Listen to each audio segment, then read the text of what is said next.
All right, we're back.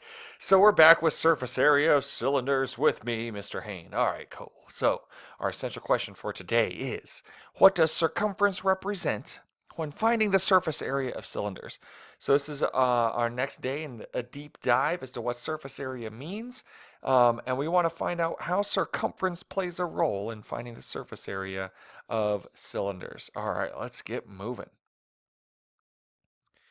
So what you have here is a simple drawing of a cylinder, and I've labeled the radius and the height. And what we can do with any surface area problem is we can cut it and lay it flat without losing any of the area. And so you see I have two circles that I have to find the area of, and this rectangle. All right, so if we talk circles real quick, the area of a circle is pi r squared, and we know that. So we have this circle here and another circle at the bottom, which means I should have 2 times pi times the radius squared. All right, that's the easy part. Now let's talk about this middle shape, and it's a rectangle. All right, so the area of a rectangle is just base times height. And I know the height of this rectangle is the height of the cylinder. No problem. But what the heck is this green line? All right. So this green line represents the length of the base of this rectangle, which wraps perfectly around the circle at the top and bottom of the cylinder. So the formula that we know for something that wraps around a circle, if you're raising your hand and you're saying it's circumference, you are absolutely correct. That is actually the circumference of the circle forming the base of the rectangle, which gives us our two formulas. 2 times pi times radius squared is the area of the top circle and the bottom circle. 2 pi r squared is the base of this rectangle, and height is the height of the rectangle. So this second part of the formula gives us the area of that rectangle when I cut it flat. The bottom formula just tells you the second part of the surface area formula for a cylinder in terms of diameter, because sometimes they give you diameter.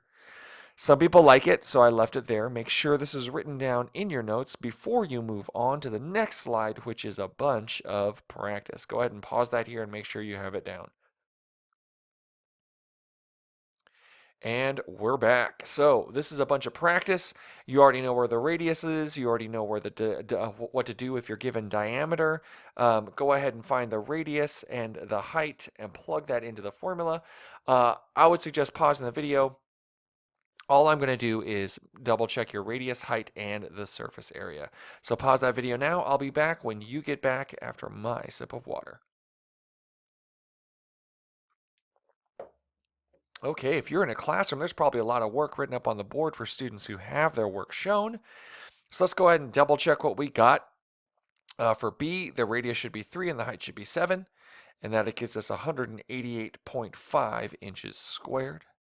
For C, they gave us diameter, so we got to divide that in half, and that's 325 or $3.25, a height of 2, and a surface area of 74.0 centimeters squared. Now I rounded, that's why I have 74.0.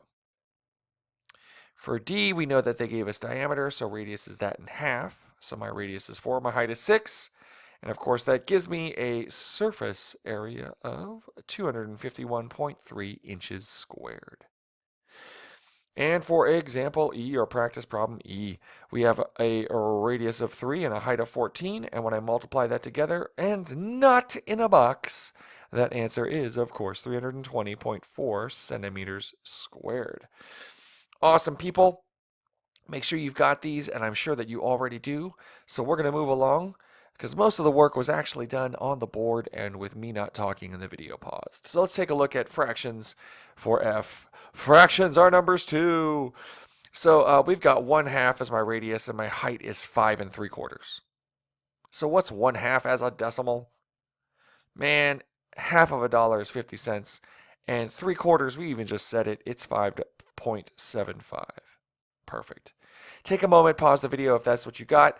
There's probably someone in here that's already solved it, and if that's you following along at home, then hopefully you have already paused and not unpaused. So I'm going to stop talking, take a sip of water, and you can plug that into the formula and see what you got.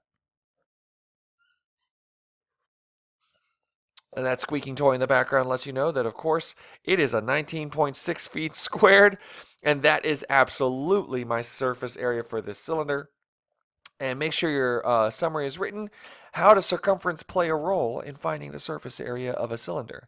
If you're in my class, make sure those table of contents are updated. And if you're at home, everybody keep doing the math.